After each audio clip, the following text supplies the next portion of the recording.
Prime Minister Giorgia Meloni hosted the G7 meeting for this year in Italy. Heads of state of Canada, France, Germany, Italy, Japan, the United Kingdom and the United States discussed key issues of immigrants and investment during the meet. The focus was to invest more in the states from where migrants come to these countries. The leaders also discussed the ongoing global conflicts and the spread of artificial intelligence. The attendees promised tens of billions of dollars in aid for Ukraine. Indian Prime Minister Narendra Modi was also invited to attend the outreach session of the G7 summit. A 12-person jury found Hunter Biden, 54, guilty of lying about his drug use on a form while purchasing a handgun in 2018. Now he faces possible jail time following the verdict, which makes him the first criminal prosecution of a sitting president's child.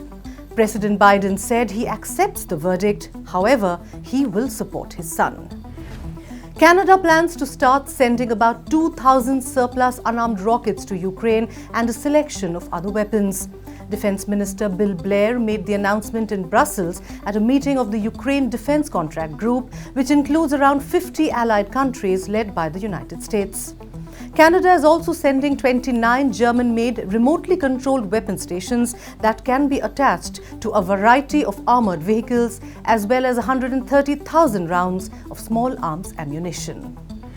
More and positive news from the United States, where the Supreme Court has rejected a bid to curb access to a drug used in abortions, ending an attempt by abortion opponents to limit access to the procedure.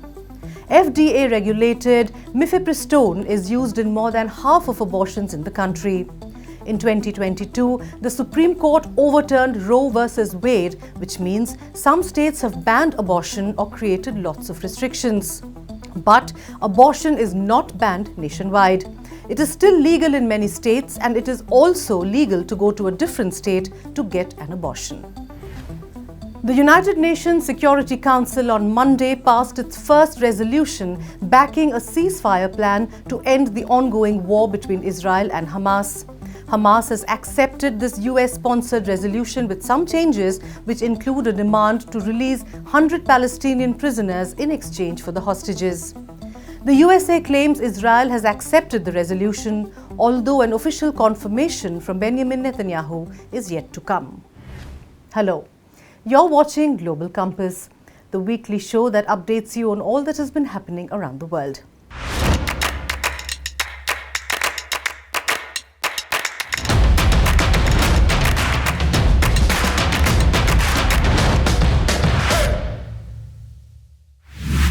In our next segment, let's look into some of the stories that were specifically featured on Strat News Global.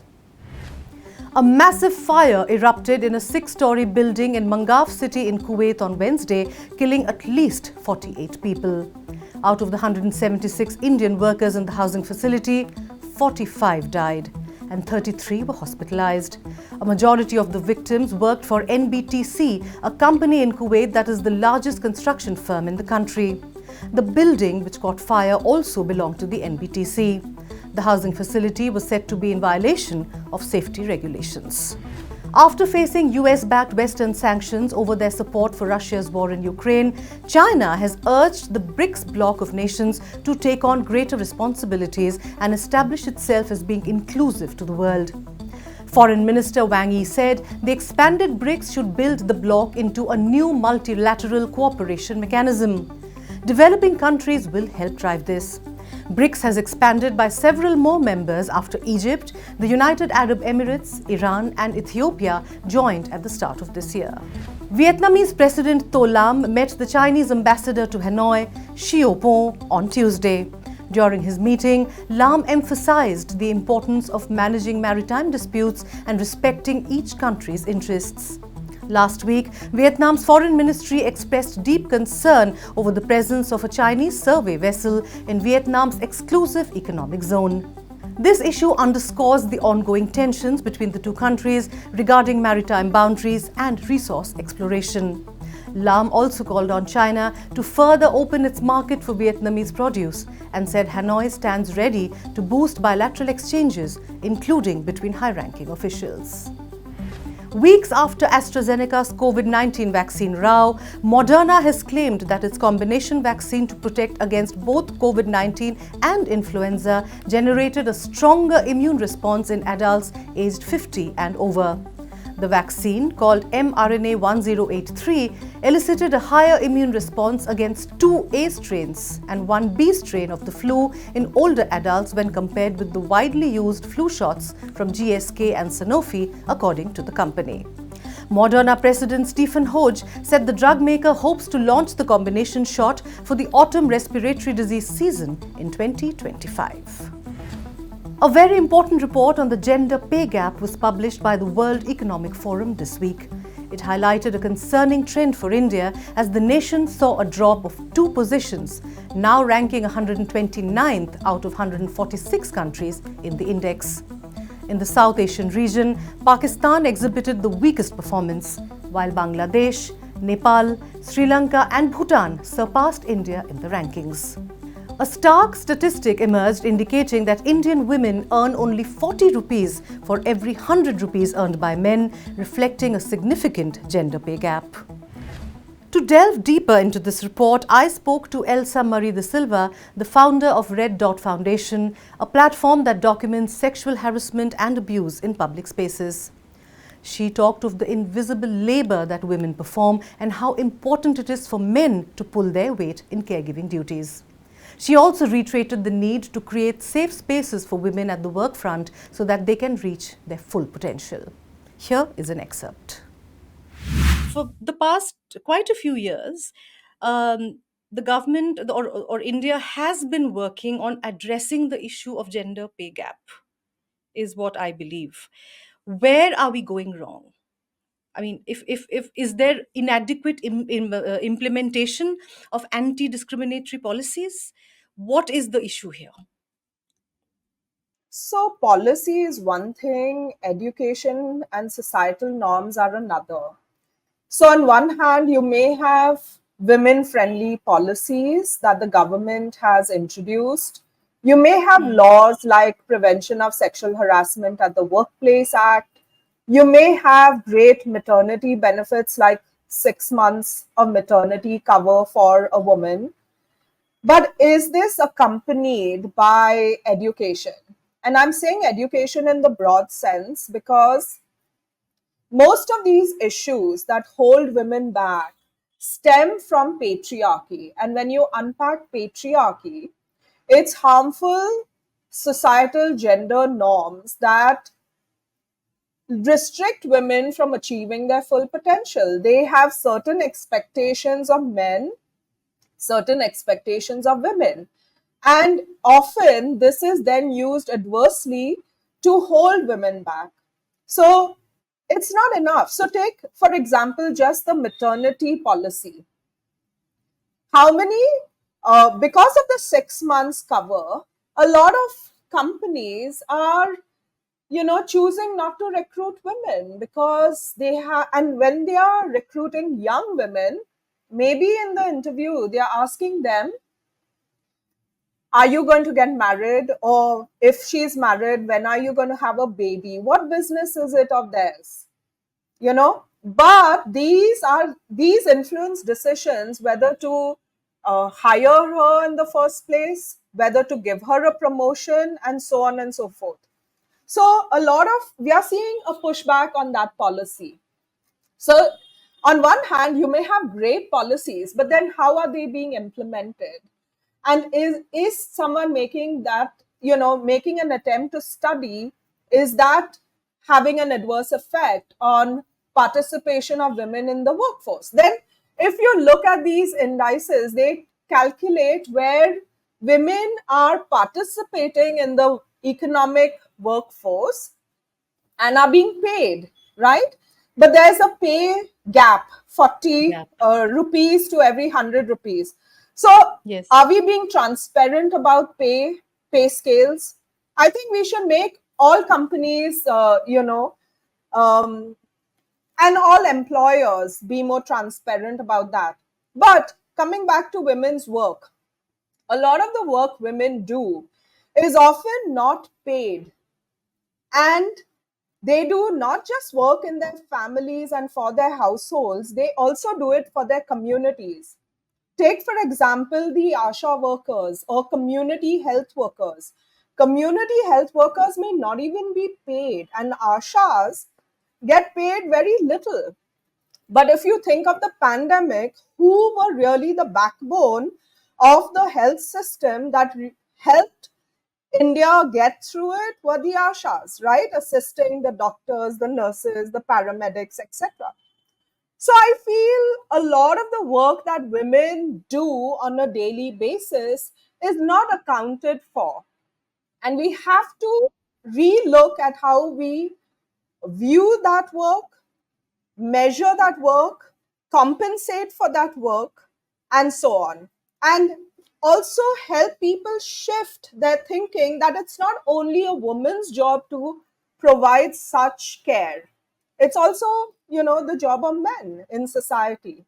So ultimately, I think it boils down to education that must accompany policy implementation, but also a holistic way of implementing these policies so that they don't have a backlash again on women. It's very surprising and alarming, I would say. How come countries like Bangladesh, countries like Sri Lanka, how are they doing so well? What are they doing right that we aren't?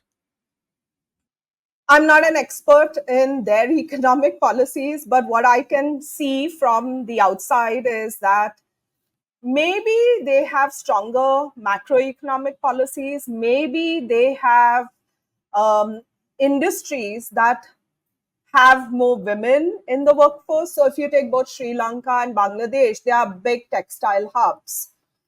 So they are the um, factories for the large labels that then get sold in all the major department stores.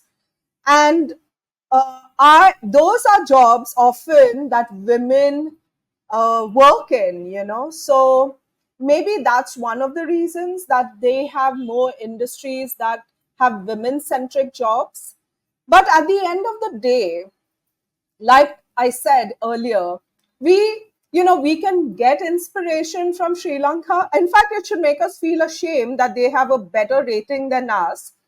But I feel India should look at itself. India is very different from Sri Lanka and Bangladesh, both in size and composition of populations.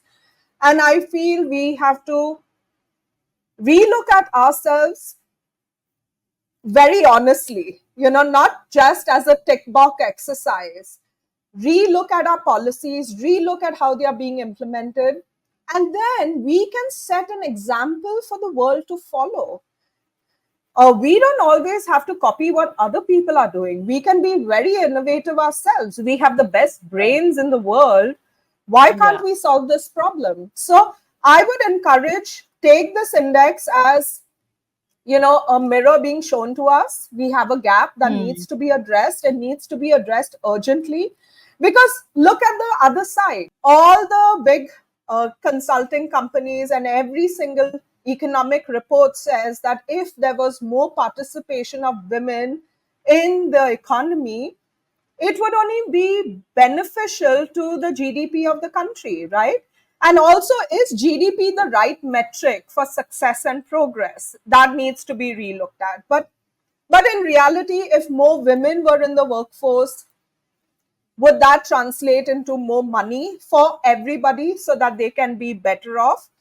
At the same time, it should not come at the cost of women only shouldering the burden of care work at home, because then she's doing a whole job at home and then a whole job outside of home, and that is not fair.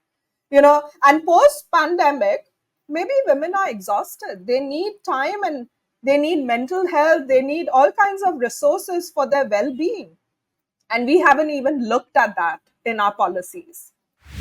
You can watch the entire interview on Strat News Global tomorrow. I do hope you have subscribed to this channel and gotten your friends and family who are interested in foreign affairs to do it. I hope you will like and share this show as well. And now it's time to wrap up this week's Global Compass. But before we let you go, here is a soulful jazz performance by Maria and her group, Jazz Play, who came all the way from Moscow to play for the Russian embassy in New Delhi. This was a night to celebrate the cultural harmony between the two countries. Enjoy, take care, see you next week.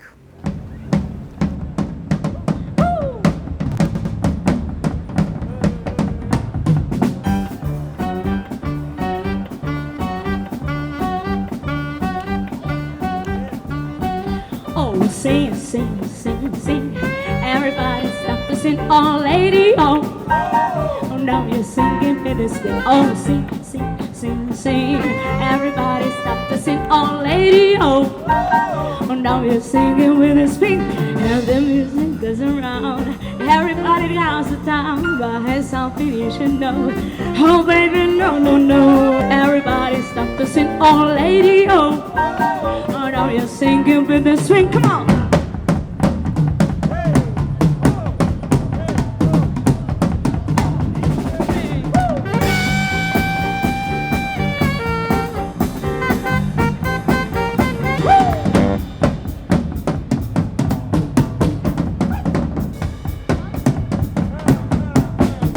Sing, sing, sing, sing.